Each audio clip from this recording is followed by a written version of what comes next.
Madame, Monsieur, bonsoir et bienvenue sur iWatch Web TV. Effet du jour de ce vendredi 24 février concerne un dossier santé. La commission parlementaire chargée des affaires sociales avait invité hier la ministre de la Santé publique et de la lutte contre le sida, Dr Josiane Nijimbélé, pour une séance de questions orales à l'hémicycle de Kigobe et devait donner la lumière sur l'état d'avancement des actions menées dans la lutte contre la malaria. L'ascension des chiffres des personnes qui meurent de la malaria en 2016 avait poussé ce ministère à mettre en place une médecine de proximité en allant notamment travailler sur les collines. D'après le docteur Josiane Nijimbélé, les chiffres des personnes victimes de la malaria ne sont pas encore alarmants pour déclarer un état épidémique, mais des prévisions ont été élaborées pour contrecarrer l'avancement de cette maladie. Le point avec Sheila Irambon.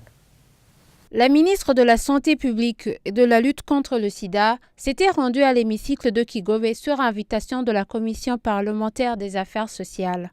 Les questions orales étaient surtout centrées sur l'état d'avancement des travaux de lutte contre la malaria. Dr Josiane Nijimbélé s'est exprimée sur la propagation inhabituelle de la malaria dans les zones où on n'avait pas l'habitude d'enregistrer des victimes de cette maladie.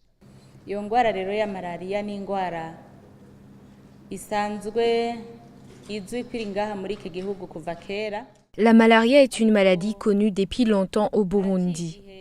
Mais auparavant, on rencontrait souvent cette maladie dans la plaine.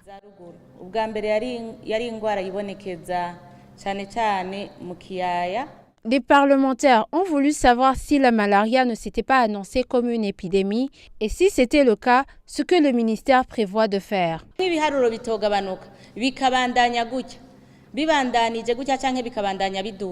Au cas où on assisterait à la recrudescence de la malaria, on pourra annoncer une épidémie. Et si c'est une épidémie, nous changerons la méthode de traitement. C'est dans ce cadre que nous avons mis en place une ordonnance autorisant l'importation du médicament appelé Quartem.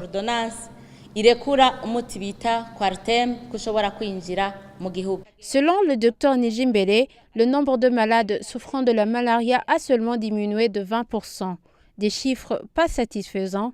De ce fait, le ministère de la Santé a pris la décision de travailler avec leurs partenaires afin de remédier à cette situation. Ce ministère prévoit d'intensifier les campagnes de pulvérisation des insecticides et de distribuer des moustiquaires, une suggestion des parlementaires.